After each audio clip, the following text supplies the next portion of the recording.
মালদায় তৃণমূল পরিচালিত গ্রাম পঞ্চায়েতের রাস্তা বেহাল, অসুস্থ রোগীকে খাটিয়ায় বেঁধে নিয়ে যেতে হয় হাসপাতালে, সেই ছবি ভাইরাল।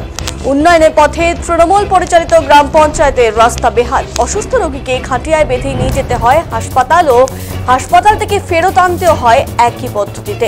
মালদা ভারত বাংলাদেশ সীমান্ত হবিবপুর ব্লকের শ্রীরামপুর গ্রাম পঞ্চায়েত এলাকার ছবি। এই ছবি সোশ্যাল মিডিয়ায় ভাইরাল। বেহাল দশার কারণে খাটিয়ায় শুয়ে হাসপাতালে নিয়ে যেতে হচ্ছে রোগীকে। ইতিমধ্যেই ভাইরাল ভিডিও, চরম দুর্ভোগে এলাকার মানুষ।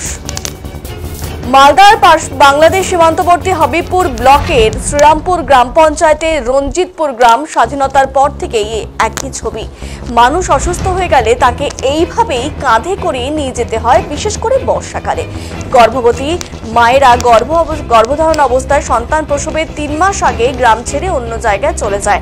গ্রামের আদিবাসী এক বৃদ্ধা রিনা সোরেন কয়েকদিন আগেই ডায়রিয়া আক্রান্ত হয়ে তাকে খুবই বুলবুলচন্ডী এলাকায় একটি বেসরকারি হাসপাতালে ভর্তি করা হয়। হাসপাতাল থেকে তাকে বাড়িতে ফেরত নিয়ে যাওয়ার সময় সেই ছবি সোশ্যাল মিডিয়ায় ভাইরাল হয়। সে আবার অসুস্থ হয়ে পড়ে। এই পরিস্থিতিতে এলাকায় জেলা পরিষদ সদস্যের উদ্যোগে তাকে আবারও পুনরায় সেই একই কায়দায় হাসপাতাল নিয়ে যাওয়া হয়। গ্রামবাসীরা বিভিন্ন জায়গায় জানিয়েছে, কিন্তু কোনো সুরাহা হয়নি। আর শাসক বিরোধী এই তরজার মধ্যে কার্যত অসহায় গ্রামবাসীরা।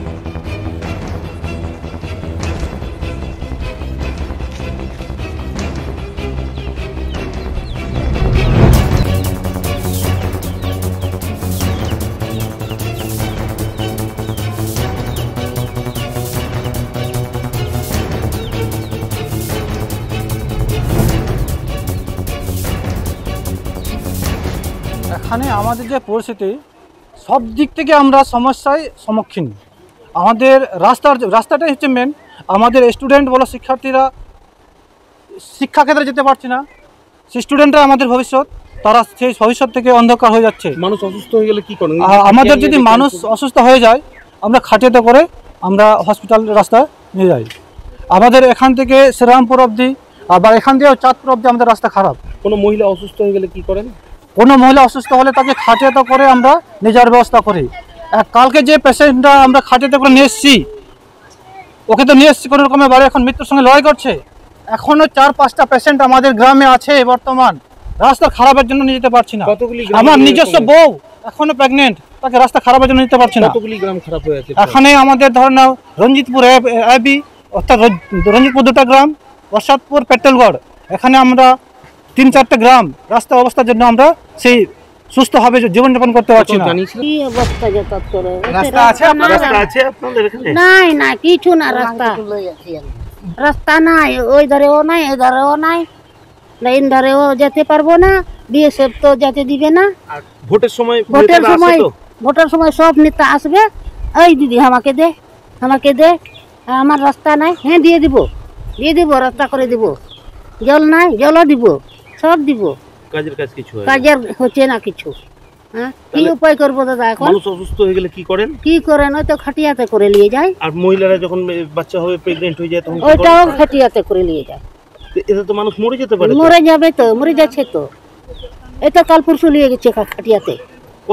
এখানে দোকান বাড়ি। হ্যাঁ, কতদিন ধরে এরকম রাস্তা? অনেক দিন ধরে, আমরা ছোট ছিলাম।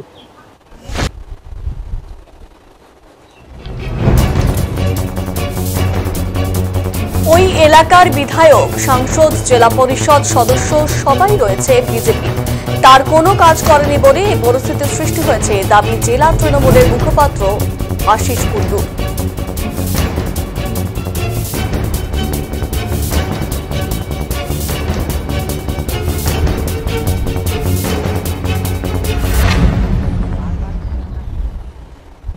ওই অঞ্চলের বিধায়ক কোন দলের? বিজেপি দলের। সাংসদ কোন দলের? বিজেপি দলের। জেলা পরিষদ মেম্বার কোন দলের? বিজেপি দলের। যে অঞ্চলের কথা বলছেন, যে রাস্তার কথা বলছেন, সেটা কোন পঞ্চায়েত সমিতির? হবিবপুর পঞ্চায়েত সমিতি বিজেপি চালাচ্ছে। তারা কি সবাই ঘুমিয়ে আছে নাকি? কোনো কাজ যদি করতে না পারে তাহলে চেয়ারে বসে আছে কেন? তারা সাংসদ হয়েছে কেন? আপনারা দেখিয়েছেন আজকে। আপনাদের এইটুকু বলতে পারি, রাস্তাটা যেহেতু গোচরে এসছে, কনসার্ন যে অঞ্চল আছে সেখানকার যারা মেম্বার আছে তারা আমাদের জেলা সমাহর্তার কাছে অথবা আমাদের জেলা পরিষদের কাছে যদি দ্বারস্থ হয় আমরা অবশ্যই, বাংলার মুখ্যমন্ত্রী একটা জিনিসই বলেছেন, সমস্ত পথকে বাঁধিয়ে দেওয়ার জন্য পথশ্রী প্রকল্প চালু করেছেন। হাজার হাজার কিলোমিটার রাস্তা পথশ্রী প্রকল্পে সারা বাংলায় নির্মিত হচ্ছে, ওটাও তার বাইরে থাকবে না, এটুকু আমরা প্রতিশ্রুতি দিতে পারি। গ্রামীণ রাস্তা করার কাজ গ্রাম পঞ্চায়েতে, তারা কোনো কাজ করেনি, পাল্টা দাবি এলাকার বিজেপি বিধায়ক গোপাল চন্দ্র সাহা ও বিজেপি উত্তর মালদা সাংগঠনিক জেলা সভাপতি প্রতাপ সিংহের।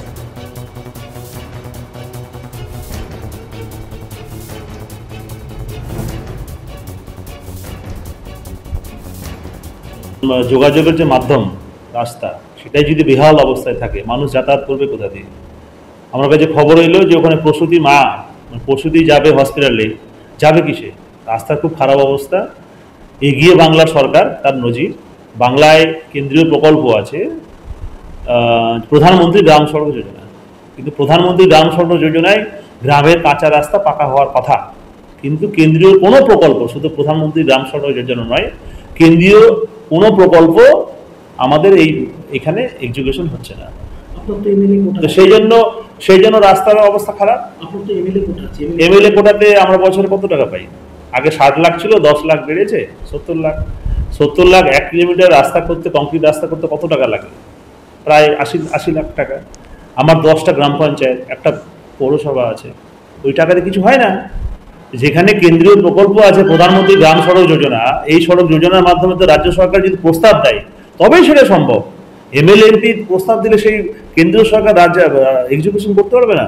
এটা সমস্ত দায়ী হচ্ছে রাজ্য সরকারের, এখানকার প্রশাসন, ওই জিপি হচ্ছে তৃণমূলের, তারা কিছু করছে না, এই জন্য ব্যর্থতা তাদের।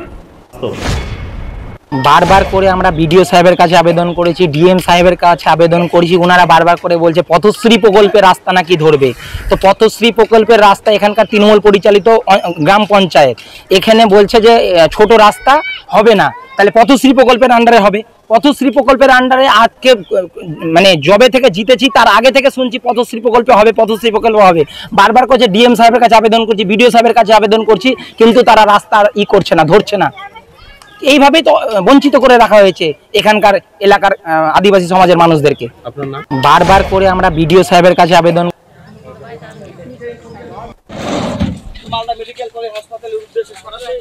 বিশ্বজিৎ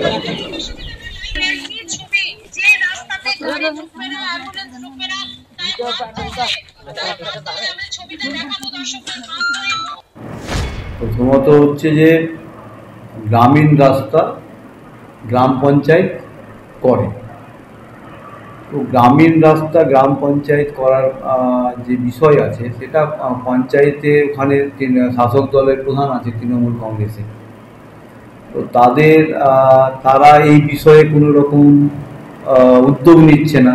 এটা তৃণমূল পরিচালিত গ্রাম পঞ্চায়েতের ব্যর্থতা।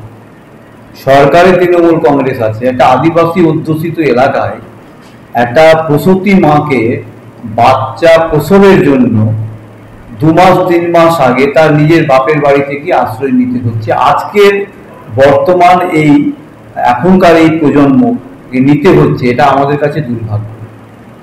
আজকে জেলা পরিষদ তৃণমূল কংগ্রেসের দখলে, প্রশাসনটাই তৃণমূল কংগ্রেস চালাচ্ছে, তো সেখানে এই বিষয়ে আমাদের দুর্ভাগ্য, ওই এলাকার আদিবাসী অধ্যুষিত মানুষের দুর্ভাগ্য এবং আদিবাসী পরিবারের দুর্ভাগ্য, ওখানে যাদেরকে আজকে এই বর্তমানে এই অবস্থাতেও তাদেরকে চিকিৎসা ব্যবস্থা, আধুনিক চিকিৎসা ব্যবস্থা থেকে বঞ্চিত হতে হচ্ছে। এই বিষয়ে তৃণমূল কংগ্রেসের পরিচালিত গ্রাম পঞ্চায়েত, জেলা পরিষদ সহ তৃণমূল কংগ্রেসের সরকার, তারা প্রত্যেকেই ব্যর্থ। প্রথমত হচ্ছে যে